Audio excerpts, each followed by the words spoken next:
All right. While we have more attendees coming in, I think I'll take a few minutes to start introducing myself and Founders Hong Kong before we have our awesome guest Esmond to start talking about this particular topic. So I'm Philip, a co-founder of Founders Hong Kong. Founders Hong Kong is a nonprofit with a mission to help bring up Hong Kong startup ecosystem. We connect Hong Kong, Silicon Valley, and Southeast Asia startup community through hosting these kind of webinars and also the mentorship program. Esmond is actually one of our mentor. If you want to learn more about our activities or mentorship program and other stuff, please visit our website foundershk.com. Subscribe to our newsletters and follow our LinkedIn pages to get our latest update. Just before kickstart this event, wanted to promote a little bit about our next event as well. I think on April 12th, which is, let me check, is it a Monday or Tuesday? April 12th, which is a Tuesday morning, 10 a.m. Hong Kong time. My partner Edith will have a fireside chat with Chibo from Gobi Partner. So as you might have already known, Edith will always talk about fundraising related topics, and myself as a startup founder, I'll just bring up all these other topics kind of related to startup or company. So today I'm really excited to have a good friend of mine, Esmond, to talk about his experiences in B2B sales. Esmond is, excuse me, I saw a hand. Did someone raise a hand? Anyway, feel free to ask questions, Stephanie, if you have a question on the chat. But so really excited to have Esmond. Esmond is now a chief revenue officer of a cybersecurity startup, a seed startup called Falaina. He might need to correct the pronunciation of that. It's a cybersecurity startup, and he oversees the company's revenues and sales. Prior to joining this startup world, Esmond was the VP of application at Oracle for more than 10 years, and he oversees the sales across all Asia regions, including China, Japan, Korea, and Southeast Asia. It's very valuable that Esmond has both of these early startup experiences as well as such a big corporations experiences of how to build a sales team. So this is definitely a topic that I'm not familiar with, but I'm very excited to learn from Esmond now. So with that, I would love to have Esmond to introduce himself, maybe a little bit of his journey, being an executive in Oracle, as well as how do you decide to jump to the startup world? Okay, thank you, Philip. Can you hear me okay? Yeah, very well. Okay. So good morning, good afternoon, good evening for everyone. Okay, in particular for all the audience joining from Hong Kong, right? Very good good mornings. Okay, first would like to also thanks Founders Hong Kong and also Philip, right, for inviting me to join this forum today. Very happy to be on this forum to share my experience. The IT world is changing very fast. Despite I've been working in this field for more than 30 years, honestly, I am still learning. So more than happy to share my experience. On the other hand, I am also very eager to listen to your questions and have a great discussion together about those questions, right? There's no right or wrong, okay, many times. And of course, I'm also very interested to listen to your story and your experience as well, right? Just as what Philip mentioned, I think let's be very interactive today, okay? I don't want to be a one-side seminar or one-side talking, right? Okay, definitely want to hear from you all as well. A little bit introduction of myself, right? I also started with a technical background, okay, with electrical and electronic engineering, okay, and I first started as a technical consultant early days as well. But in the last 30 days, I was focused in enterprise business solution and services selling, and has been worked in different corporate, right, including some names like Hewlett-Packard, HP, Gartner, BEA, and Oracle before, right? And I'm always focused in the markets like Hong Kong, Greater China, Asia Pacific, and sometimes including Japan as well. So I have been keep traveling, okay, most of the time in the last 20 years.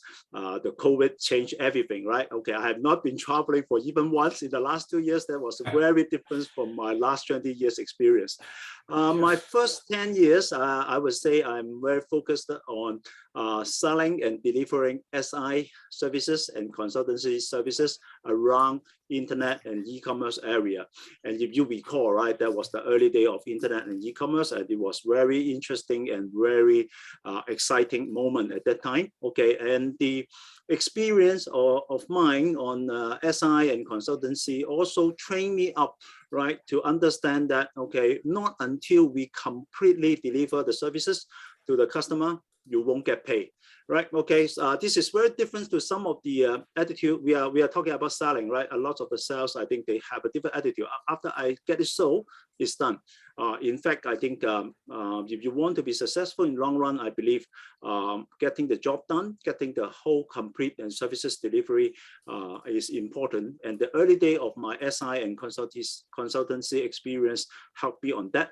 And after that, after year 2000, I've been actually moved to Gartner and helping to lead a team to deliver management consultancy in Greater China. But after 1 year plus, okay, working in Gartner, and also after 10 years working in SI areas, I decided to switch to something that is more scalable. So I jumped from selling and delivering SI and consultancy services to selling and deliver software business, right? That was the first changes of mine. Okay, so in the subsequent last 10 years, okay, 10 years after 2000s, I've been more or less focused in selling value-added services platform for enterprise to create and build and deliver the services on top of the mobile or internet network. Okay, and then in the last 5 or 6 years, okay, I actually also changed it. Okay, my focus as well. I've been very focused in helping customer on their cloud journey. Starting 5-6 years ago, cloud starting to be a new terms, okay, or a new model that is heavily promoted and also well adopted by many customers. So we as a traditional company at that time, I was in Oracle. So as a traditional company that was always selling license very successfully, transforming into a cloud selling is a very challenging job. So I've been taking it up since 5-6 years ago.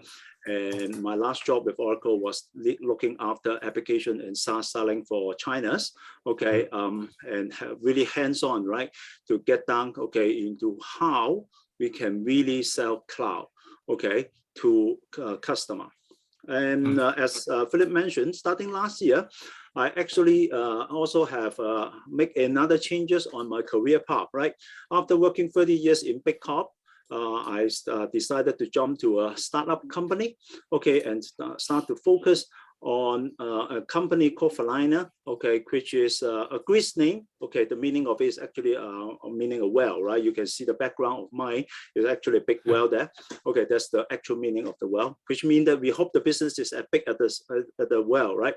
Okay, and it's interesting. And then of course we are focused in cybersecurity, which is very important for any enterprise today, no matter what they want to do, e-commerce, or they just want to connect to the internet, or they just need to work at home, or they want to go to cloud.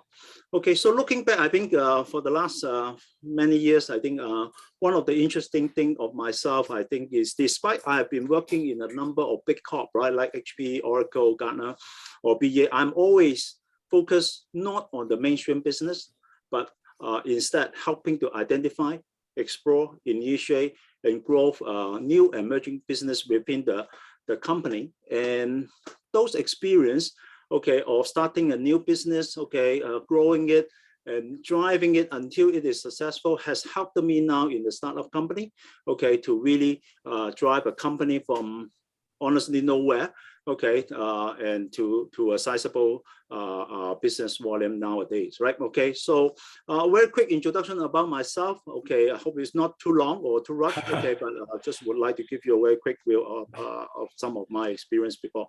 Yeah, thank you, Esmond. It's amazing.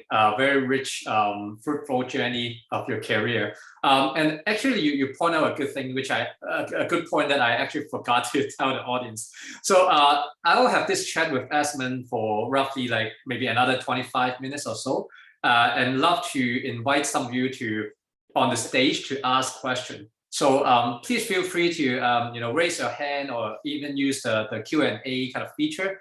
If you have any question now, feel free to start typing it. I think at the last 20 minutes or so, I'll start, inviting you to have some interaction with Esmond, which is very helpful because a lot of time, it's really the question with context is the meaningful one that we can help with, right? So please, don't be shy and start asking questions. And yeah, I think like thanks for the great introduction, Esmond. So one quick follow-up on that. How big is your team now? Like how big is Falaina now? Overall company size is around 50. 50, okay. Right now. Got it. On the sales front, okay, we have around 10 people now. Okay, and we are hiring. Okay, so if you are interested, welcome to join us as well. Okay. Yeah. So I think the thing is I see it very interesting because I'm sure like when you were a VP in Oracle, probably you're talking about like a team of, your team in particular could be hundreds or even thousands. And now it becomes like, to your point, like a very small team and you started from scratch. So as the first question, I'm very curious, like in a few words, how would you describe a great sales team? I think, and probably it applies to both scale as well. How would you describe a great sales team? Okay, so I think a very good question. I'm also very hesitate to share it as well because I think it will become a nightmare for all the audience staff from now on. Okay, I think if you ask me, right? Okay, how to define a great B2B sales team? I think the answer is no surprisingly. Okay, it's a little bit old school as well. If you ask me, the job of the sales, of the sales team is, of course, is to deliver the target in a predictable, consistent, and sustainable way. Okay, so this means that you are not just delivering your target for one quarter and then you miss it for another 3 quarters or a year plus, right? Okay, you have a big deal and then you have no deals, right? But you could actually very good in predicting, consistent delivery, and it is sustainable. I think this is very important. Okay, and at the same time, right, you continue to pave the path for new leads and partners, okay, and channels for the business to grow, right? Because for every company, okay, growing is important. I understand lots of the audience here is actually is also similar to what we are, right? We are running a startup business. Actually, all the investors look at your growth, right? Okay, so how to grow the business, how you could meet your target in the short run and also pave the path in the long run for business growth is important. And this needs the sales team to be able to deliver in short time, consistently, okay, at the same time pave the path for the business growth. Otherwise, you won't be able to attract the investor and inconsistent business. I face it myself, right? When the business is not consistent, the investor hesitate, right? You can look at their face, okay, they get face change. Okay, when you deliver consistently growing, then they smile, right? I think that's what we really need to do, right? Yeah, absolutely. Very, very clear answer. Very good. Basically, like the execution for the present and the growth or the plan to grow for the future. In fact, you mentioned something about forecast or predicting. I already saw one question, from the audience asking how to do that, but we'll leave it for later. So great answer, Esmond. Wanted to like kind of follow up on that. Like so in that case, how would you approach in building a great sales team? In particular, while you have both of these startup and big corporation experiences, do you have like different approach in handling both? Like I think it would be great because I think we have like various type of audiences here as well. Okay. Yeah, I think today's topic is about building enterprise, okay, B2B business, right? Okay, of course, very important part is beyond the product, of course, is the selling of it, right? One thing that I also want to deliver a very encouraging message to all the people that are interested in the B2B area is a lot of the people actually believe, okay, they are actually doing B2C business because they seems to be contacting the customer directly. But actually, if you look at the where the revenue come from, is actually from the business. Big name, right? Like Amazon, right? Okay, of course, there's the shopping mall. Okay, online shopping mall is still selling to the consumer directly. But if you have a detailed look into why their stock price gone up, okay, so much is because of their enterprise business, AWS, the cloud services, despite only 17%, if I recall correctly, okay, around 70% of the revenue come from there, but 70% of the profit actually come from there. It's a very profitable area, right? Similar for Alibaba, you thought it is a consumer services, it's not, right? Alibaba is actually a B2B company. Of course, other like Oracle, SAP, right? Oracle, my old company, right? My old CEO, Larry, one of the richest men, okay, also selling to the enterprise as well. So one of the characteristics, if you ask me for B2B business, is we are selling product or services that help enterprise to either streamline their operation, improve their efficiency, or help them to locate or serve their customer better.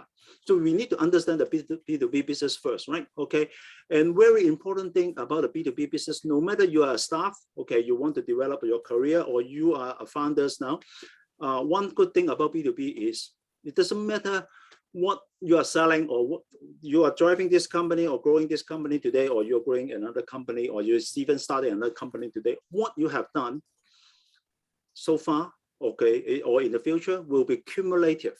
Or if you do it right, everything is cumulative. You will have more and more customer, you will have more and more partner, and the customer that trust you could buy anything from you, right? Okay, of course you can't, okay, cheat them, right? Okay, otherwise you disrupt the trust, then of course the thing will not go that smooth. But if you do it right, okay, it is a place that very cumulative.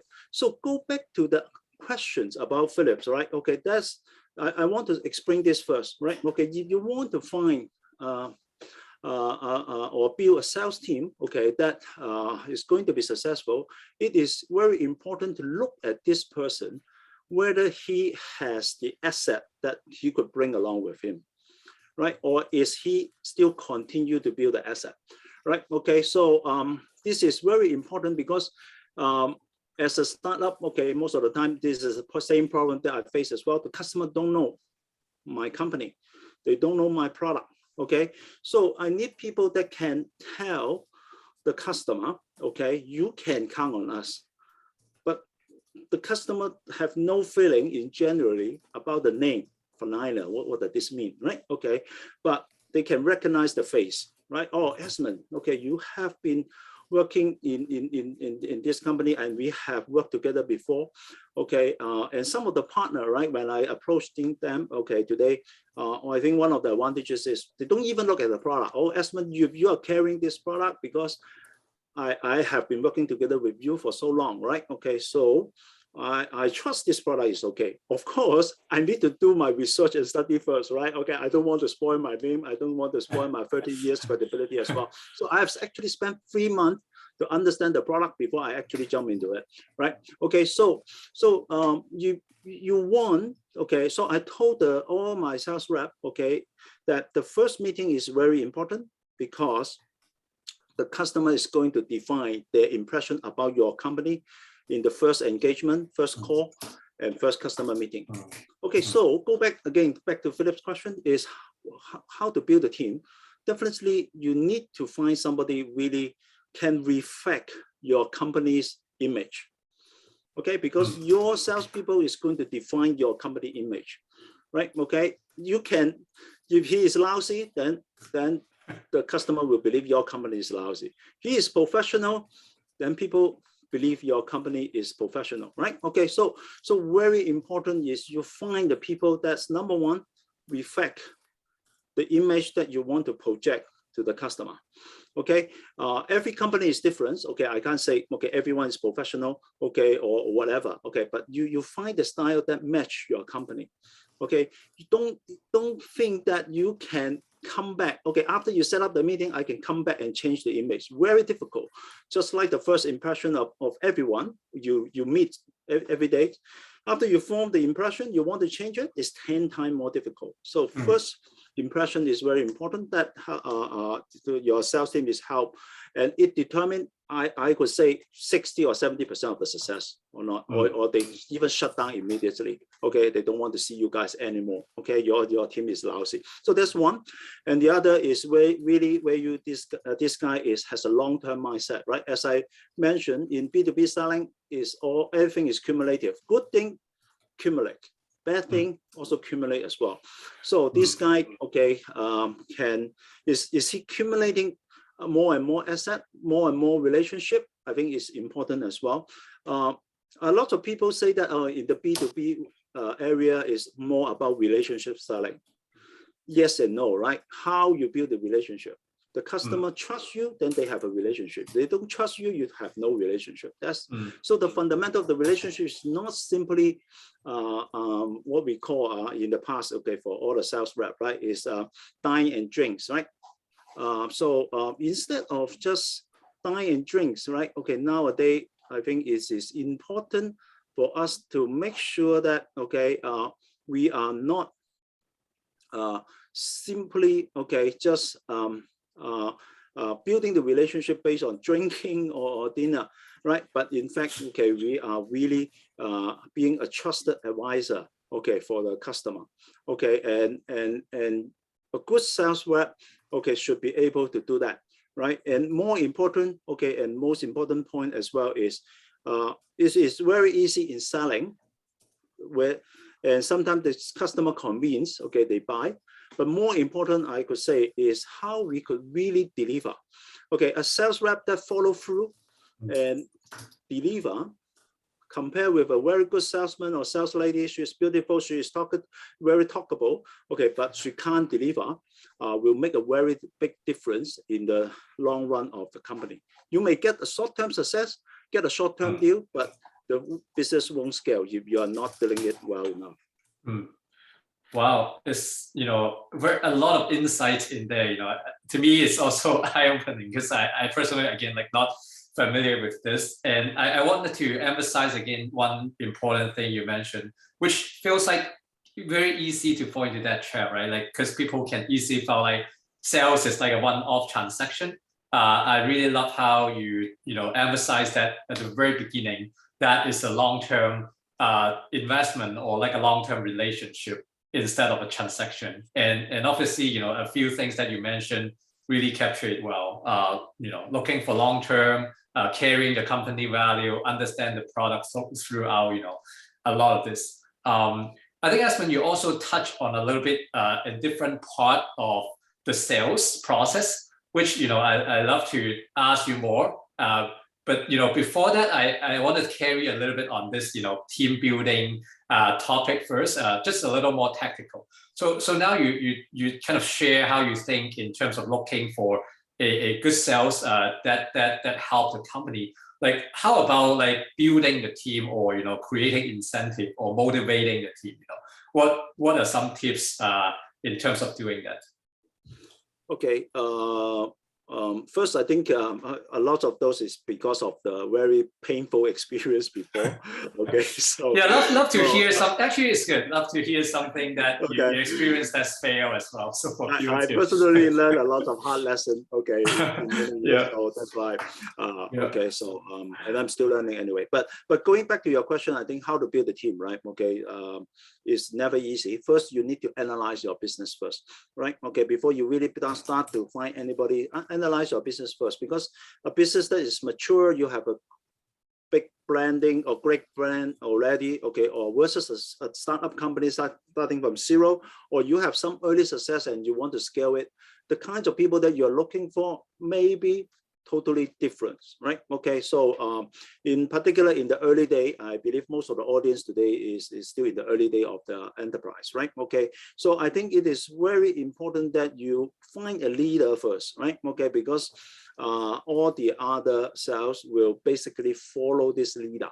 Okay, so this leader's vision and his attitude, okay, towards things, right, will impact all the people under him. So if you ask me, first thing first, get the great leader first, right? Get a leader, as I mentioned, right, before, that match your style, right? Okay, and the stage, okay, and then the good people, honestly, will attract good people. Poor people will attract poor people. That's okay. that everyone know, right? Okay, yeah. So and at the same time, okay, sales is a tough job, okay, in a way that sometimes you never know whether a person really match or not. So quickly turn over people that doesn't fit, right, and live with people that fit. Okay, the culture fit the stage, right, of your company is important. Okay, no matter how experienced you are, there will still be time that you oversight something.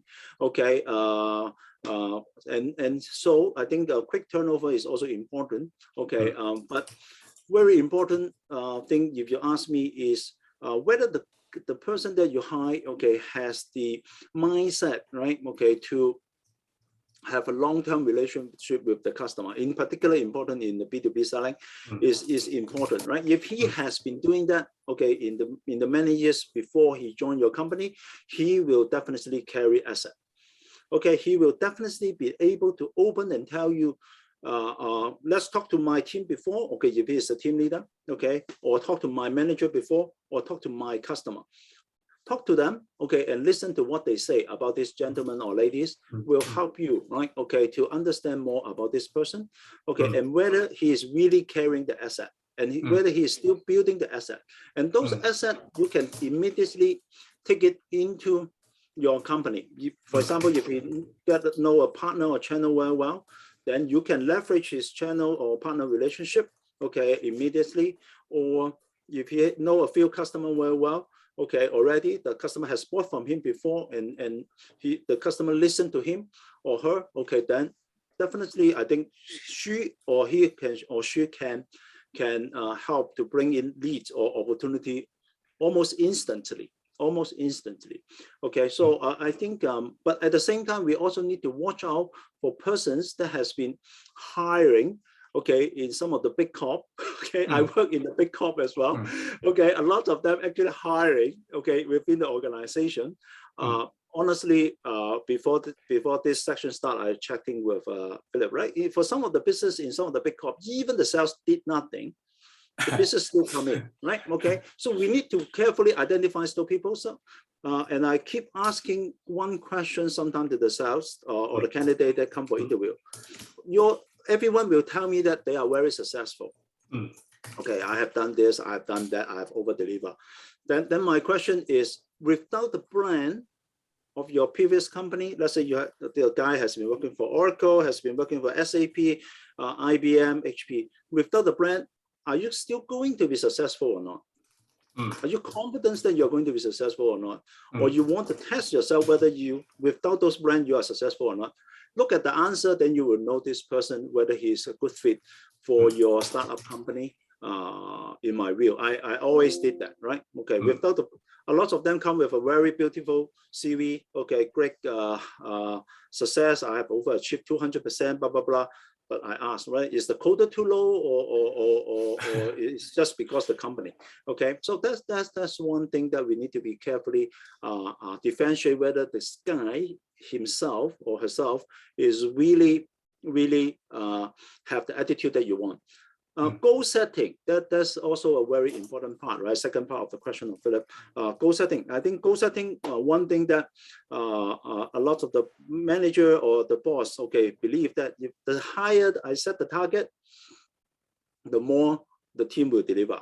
That actually not right, okay? Not right. Okay, in my view, setting a target is an art. It's a really difficult art, okay? Because if you set it too low, of course the guys achieve the target too easy, too early, then he start to focus on something else, okay? Or you need to pay a lot, okay? Because after you achieve the target, you need to pay the accelerator, right? Okay, but at the same time, if the target is too high, unreachable, nobody is motivated, nobody feel excited, right? Okay, they just come back, okay, I know I can't achieve the target, so I just try my minimum effort so that you are not going to fire me, and I will take the time to either get the reasonable number of the, I have found there's such rep, okay, that in the organization, it's difficult to fire them because they have 1 deal or 2 deal per quarter. Okay, they are not the one with no business, but you want them to achieve the target, they will have thousands of reasons. But one of the reasons possibly is you have not been able to set the target at the right place. When will you feel most motivated? If you ask yourself, is when you believe the target is reachable, and it is a bit challenging to reach it, but it's not totally unreachable, then you will feel most excited. I think this is the optimal point that you need to find, okay, and be generous, right? Okay, in particular, I have been working in some of the company that I don't know why the finance or some of the HR people would like to be really mean, right, in giving out commission or rewarding the team. That's not going to help, right? Okay, in particular for a startup company, my preference is to be more generous, okay, set the target a little bit lower, okay, even than the optimum point, make sure everyone happy, most of the people happy, most of the people put in the effort, they get the reward, and they are excited, okay, they are motivated. You will get more than try to find a way to save money. Okay, the finance would like to set the target 20% higher, then I pay 20% less. Okay, so that's not. Imagine I told the CFO, I argue with not in this company. I told in the corp, right? I talked to the finance guys. I say, if he just work like a no offense, right? Like a civil servant, 9 o'clock, 5 o'clock, he go back home, versus when we was working from 9 o'clock till 10 o'clock in the midnight, voluntary, not forcing them, right? You earn more than that. You earn more than that. Okay, so be generous as well. You ask me to in setting the target. You will be rewarding. And honestly, when the target is reasonable and reachable enough, and if the sales rep still cannot deliver, you can, of course, ask him to leave, right? Okay, you can, of course, ask him to leave, right? Okay, I think how to separate, right? Okay, with a sales, okay, in a nice way is also important. In particular, when your company is small, Philip, right? Okay, when I am driving the whole APAC middleware team, I have almost 1,000 headcount. Okay, when I'm driving a specialist in 200 headcount, you lose 1 guy, 2 guys, it's fine. Okay, it's not that it's fine, but it is manageable. Okay, but if you have 10 people, then you lose 2 guys, 3 guys, then you lose 20% or 30% of this force, right? Okay, so but if you still need to do it, okay, you still need to do it. But okay, it could be very damaging because 1 guy may be helping you to look after the Hong Kong market, okay, or 1 guy already look at Taiwan. When he's leaving, if he's not happy, he feel that it is not his problem, it's your problem, then it could be sometimes damaging to your business, and the new guy will take a lot of time to recover that as well. So, but when you set a right target, he also understand that, okay, it's not your problem, it's part of his problem as well, and then you will have a nicer or more easy separation, and the damage of control when the sales rep leaving is important. So recruiting, okay, incent them and let people go. Okay, these 3 things are important. Okay, and all interrelated. You hire a good guy, then the chances of letting the people go is less, right? You set the right target, less even when the people is not good, when he's leaving, it's more easy to convince him. See, the target is so reasonable, you still cannot deliver. What can I do? Okay, so yeah. Yeah. So wow. So it's a very interesting thing. Yeah. No, very, very insightful. Even myself as a product person, I think what you mentioned about goal setting, in particular for earlier startup, is very important. I totally agree that while we as a founder or executive always tend to be more aggressive, like creating a goal that let people to taste the success early on is just super important. I really love it. Thank you so much. Actually, wow, time really flies. So I see more question coming up, but I still want to encourage, if you have more question, feel free to put on Q&A or raise hand. I'll probably just ask Esmond one or two more question, and then I want to leave the forum for everybody. And I'll save the funnel question for you because one topic we want to discuss is whether Esmond has any tip on a particular part of the sales funnel, including like lead generation, first call, follow up, blah blah. But I think it would be better if you have specific question on that. So you ask, I bring you up with the question with context. So I think the question now I wanted to ask Esmond, which is kind of jump the topic a little bit, but I think it's very important because a lot of our founder is actually from Hong Kong, but looking to expand the market to Southeast Asia. Or China in particular, is also a very hard problem because at the beginning, everybody in Hong Kong, but the product is there, wanted to start a sales business in other region. I know you have a ton of experiences in this region, just wanted to hear, how would you approach expanding sales to another market? Or, if you know some characteristics for some of these markets, maybe you can share some tips to our audiences as well. Okay, very good questions. I think selling to different part of the world, I think definitely is another challenge. Okay, once you establish already in one place, right? Of course, you want to sell to a bigger market. Different market has different characteristic, right? Okay, if you are talking about ASEAN market, number one, okay, there are more than 20, 30 countries there. Okay, so everyone, okay, could be a potential market, or could be a sucking point of all your resources as well, right? Okay, so if you're not operating it well, okay, one of the very important characteristic of ASEAN market is we need to be careful is a lot of the ASEAN headquarter is in Singapore. So it's very used for the ASEAN customer to talk to a Singapore company or Singapore-based company. So this is not to the advantages for us in Hong Kong, right? Okay, so I want to highlight that. And also because of the more interaction between the Singapore people with the ASEAN customer, okay, typically they are closer to them and they have a longer business relationship with them, okay, and they understand the customer requirement of the ASEAN country better as well. So this is the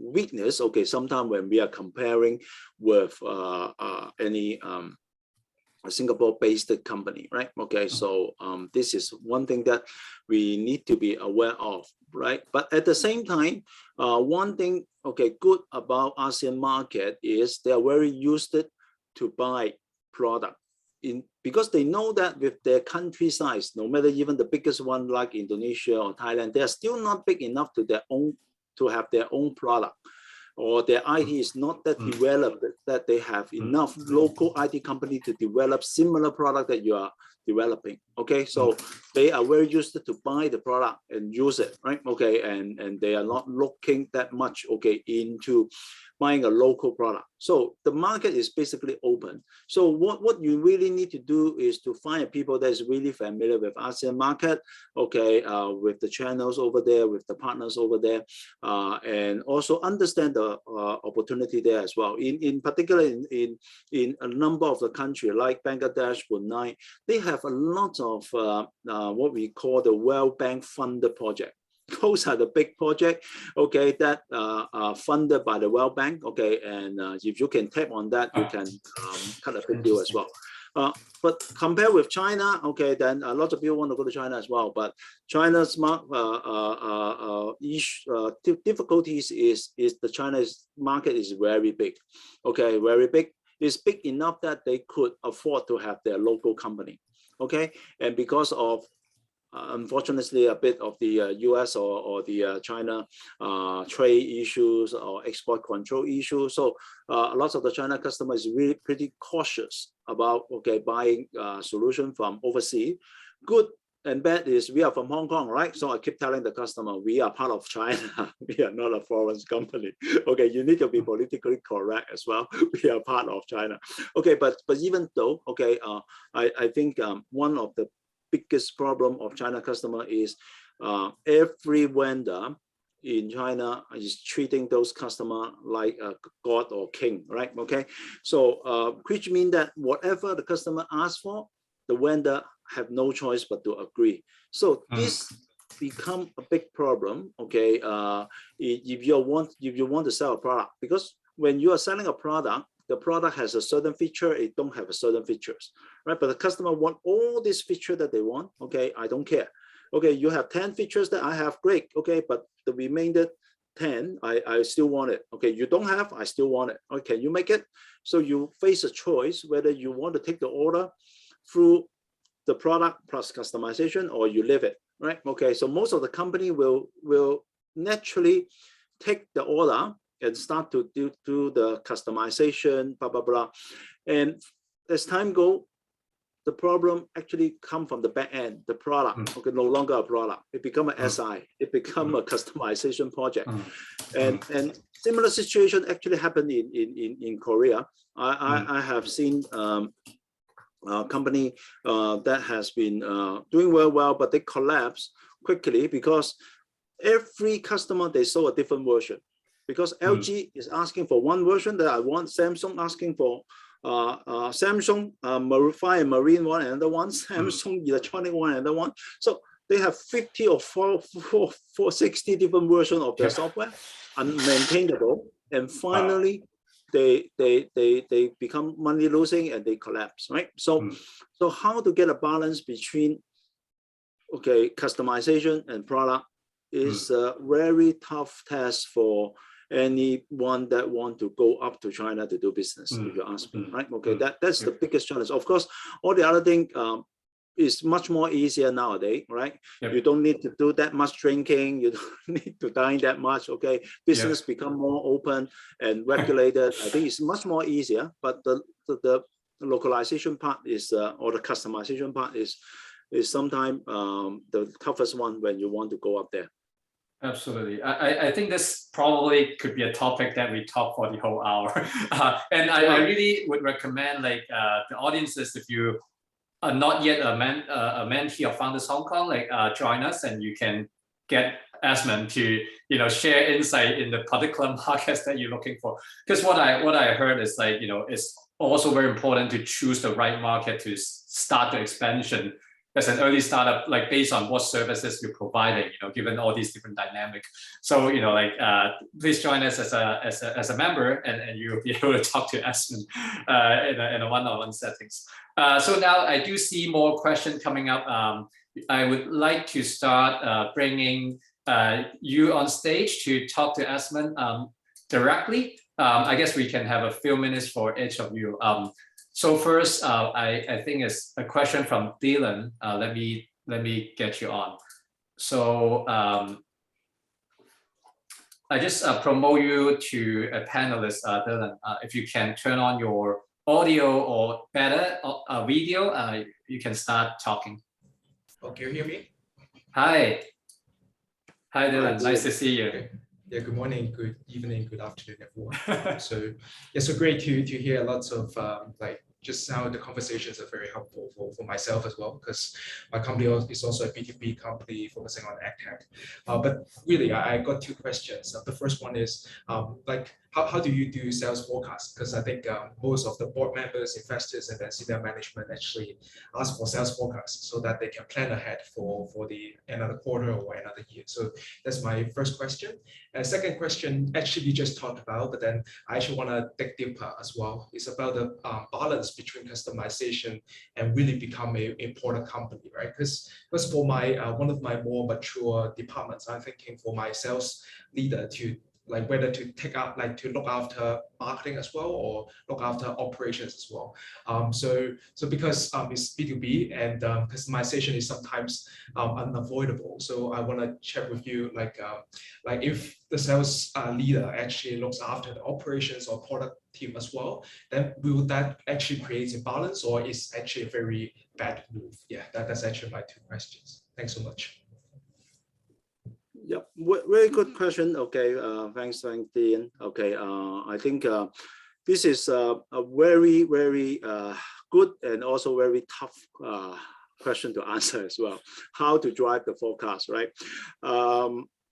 Put it this way, okay. I think I started, okay, any forecast, okay, with a different name, right? Okay, so we start from what is your commitment for this quarter? Okay, because if you start with, sometimes you start with forecast, and I predict this thing is going to happen, the chance is high, the customer is likely to buy that. Okay, I think it is 60%.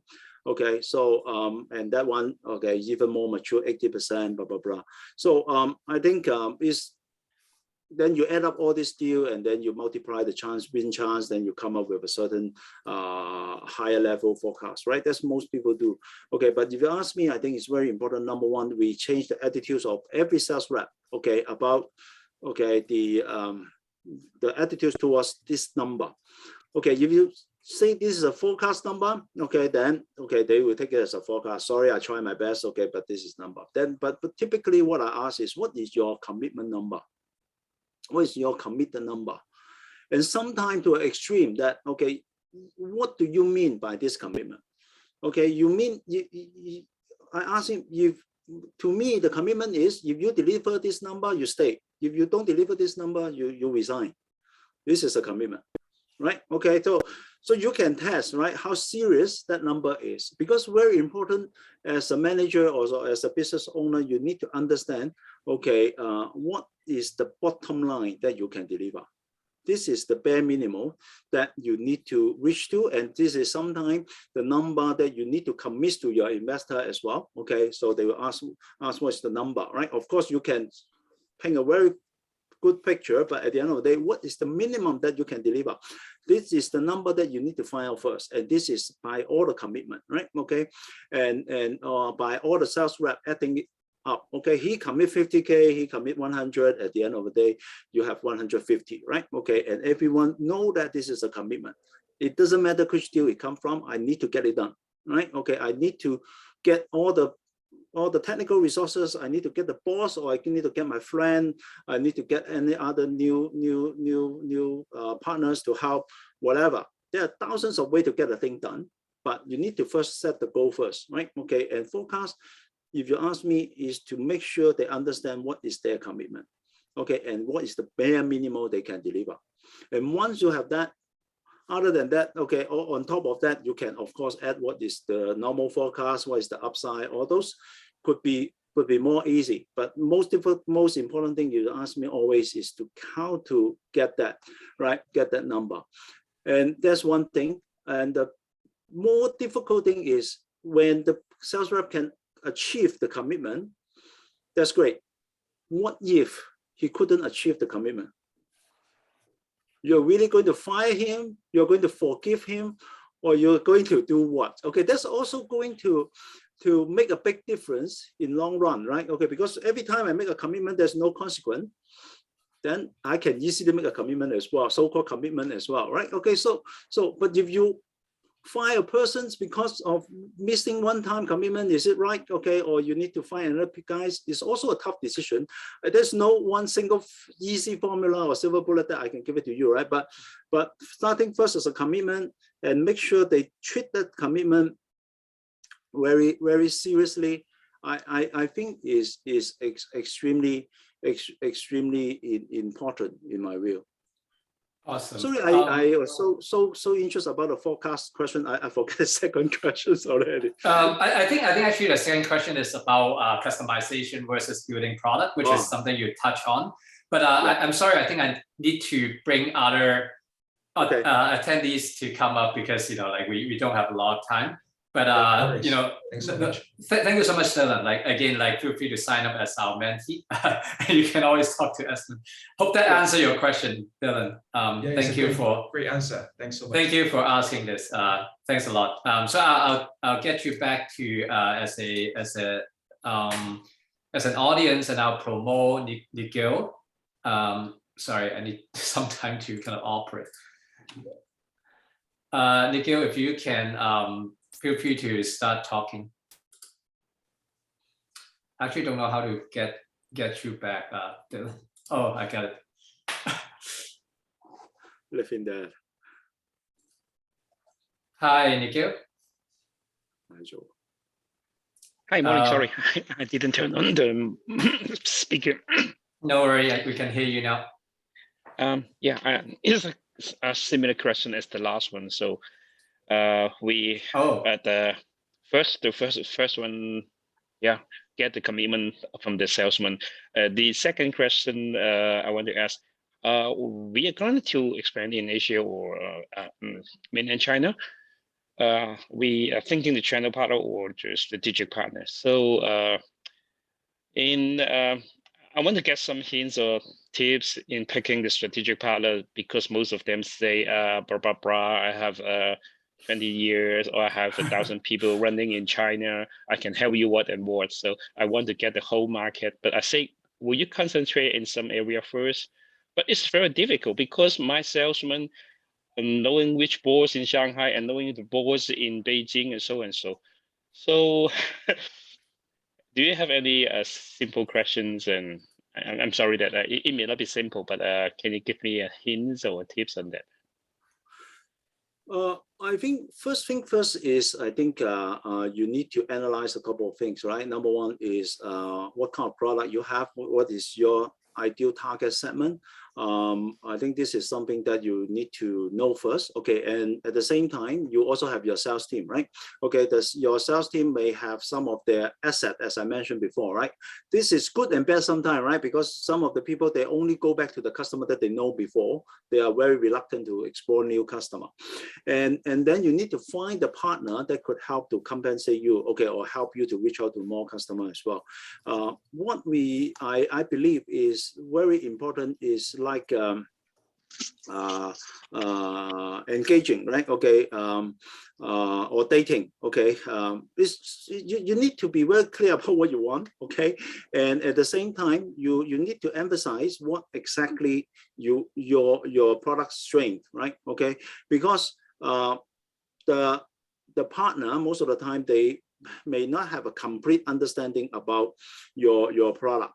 Okay, and they probably have an impression or they form an impression about your product which may not be exactly correct. So you need to be very clear and tell them this is the product that we have, this is the features that we can do, this is the feature.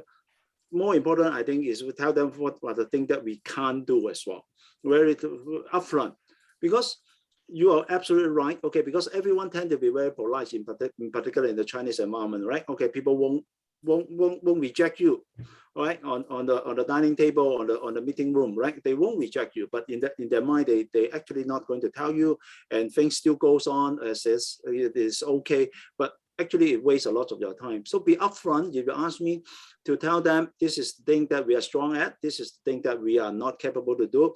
Okay, are we still going to partner with? Okay, and this is the first. Second is nothing better than to test a partnership is to get one customer and really go there. And no matter that customer is going to be successful or not successful, finally, both teams will be able to learn, right? Okay, number one, what kinds of this company actually behave in front of the customer. Second is what is your attitude, okay, towards the customer or projects, okay, and also you could also learn more about this partner as well. And I think this is a sort of an early engagement will help to determine whether this partnership is going to be a long-term one, or we possibly keep a social friend relationship, but we don't invest time, because every partner could also cost you a lot of investment as well, okay, in terms of your technical resources or sales resources. And if they are not guiding you to the right customer, to the right place, then end up, okay, you are losing and they are losing as well. Yeah, thank you so much. Very, Agree. very Yeah. short answer. Yep. Yeah. Yeah. No. Hope that answers your question. Yep. Thank you. Thank you. Yeah, thanks, Nikhil. I think the next question we have, are you okay to stay a couple more minutes, Esmond? Or I Yeah, think, no problem. Yeah. yeah, thank you. Cool. So we have, I'll take two more questions. I saw Gary, who's not here already, so I guess I'll bring up another Edmund Young. So I'm gonna promote you to panelist Edmund. Thanks again, Nikhil.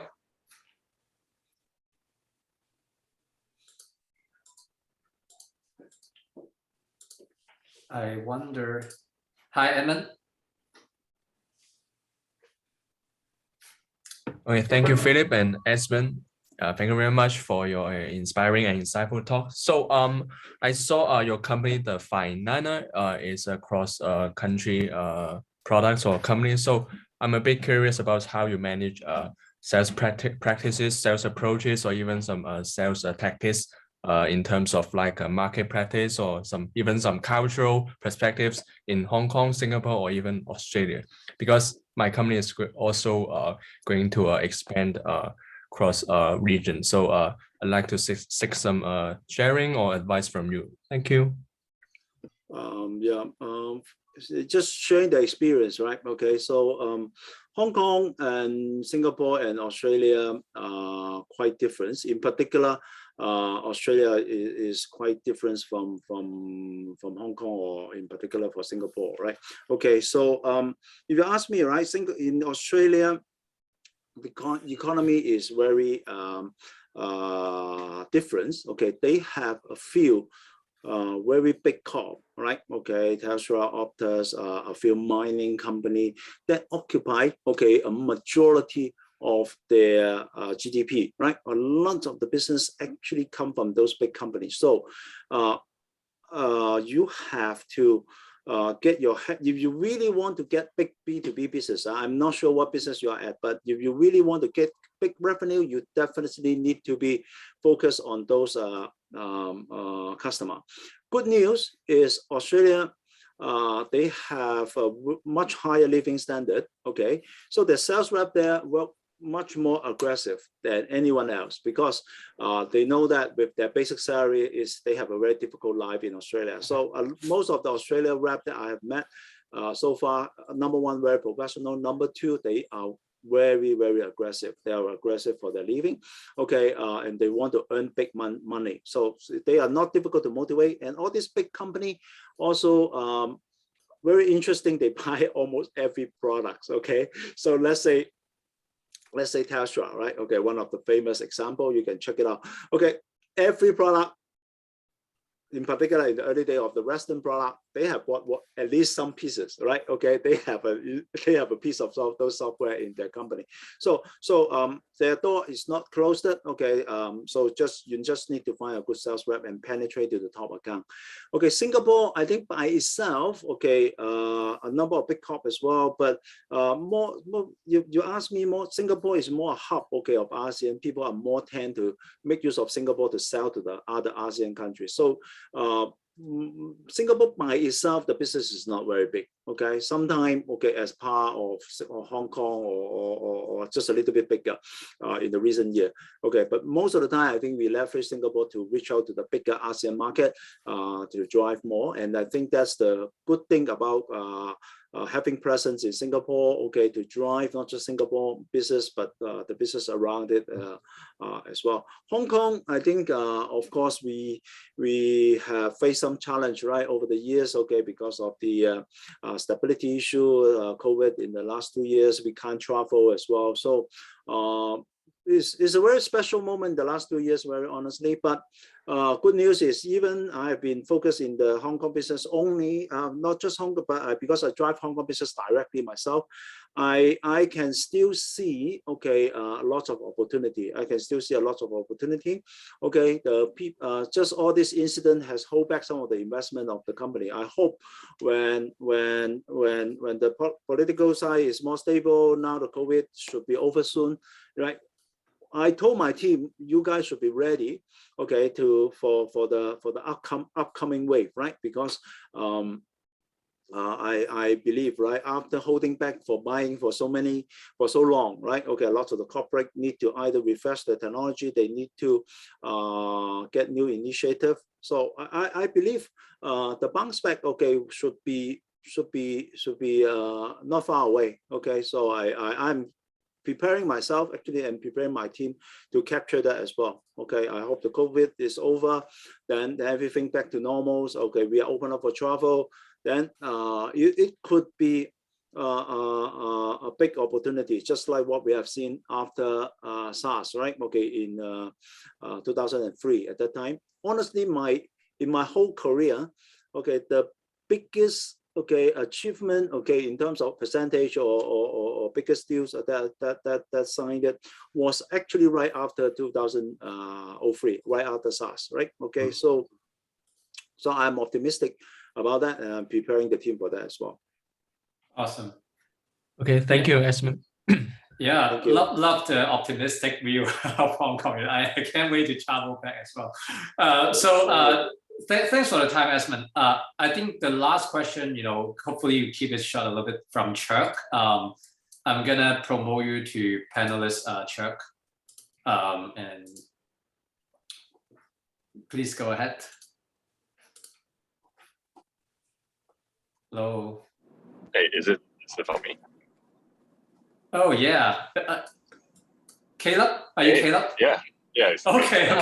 Yeah, I couldn't recognize from your email. Okay, yeah, go ahead for your question. Hey, I'm driving, so I'm not sharing my video. Okay. Okay, no worries. I lead the enterprise analytics for ad tech company trying to go to B2B. So just want to get your opinion on because I saw lead generation is part of the topic of today. I just want to ask your opinion, like 2 questions. One is I saw the industry is moving towards account-based marketing versus lead-based. Just want to see what your opinions on that. And second question is from a sales leader perspective, what kind of marketing setups that you have seen work best in terms of larger enterprise clients, customers? Thank you. Yeah, I think, good questions. I think you asked me, right, in very short, I think there's 2 things that's important in my view for marketing. One is the message, the other is the timing. Okay, so most of the time, I think the message that we try to deliver, okay, is overcomplicated. Okay, so in fact, okay, even we are selling to the B2B, honestly, a lot of the decision maker, CIO, CXO, or even senior IT director, they don't have that much time to really evaluate the solution. You need to give them one punchline that they could remember, okay, and they will ask their team to further investigate. I think that's important, right? I give an example. Now we have this Russian and Ukraine war. I'm not going to say anything about politics, okay, but I recall, right, one of my team member told me, right, one of the previous company that he worked for, right, they are selling a database solution. Okay, what they have quoted example is, okay, they met every customer and they told the customer the same story. Okay, so our database is supporting many banks. Okay, we are supporting the Russia Central Bank, and who is the #1 user there? Putin. If your system is running, it's okay. If it's not running, Putin will come over you, right? Okay, so it already explained how strong the system is or how reliable it is. So most of the people, most of the decision maker will immediately capture that, right, and ask the team to have a further look. I think that's the important starting point. A very clear message, a very good punchline. Another is the timing, right? 2 months ago, I asked the team to launch the work from home. If you recall, that was the toughest time in Hong Kong for the pandemic, right? Okay, people suddenly asked to go back to home, right? Okay, so and they are remote access all the corporate access unsecurely. So we are selling security solutions, right? So we asked them, we pushed the work from home program. So number of response come back immediately. Okay, so timing. But if I promote work from home now, then it's no use, right? Because people are now going back to the office. So timing is also important, if you ask me. So lead generation, a clear message at the right time is if you ask me, is important, and it's also the fun part of it as well. Okay, so yeah, and also today because of all this social media, there are lots of room for you to try and error as well. Okay, because in the past the cost is very high. Okay, so but watch out, right? A lot of people abuse the channel as well. Okay, so a lot of the customer they if the punchline is not good enough, there's no reaction sometimes because there's just too many from the customer front. Okay, everyone sending a lot of message to the customer. Okay, so you ask me, I think you can deeply think about, okay, what is the most hottest thing that related to your company, and then go from there. I think it would definitely help you. All right. Okay. Thank you. Thanks. Yeah, thank you so much, Esmond. I know we already over time, and I'm sure everybody here got a lot of insight. And just want to thank you everybody again for joining, and thanks, Esmond. Have a good day, everyone. Yep. Thank you. Thank you, everyone. Have a good day. Bye. Bye.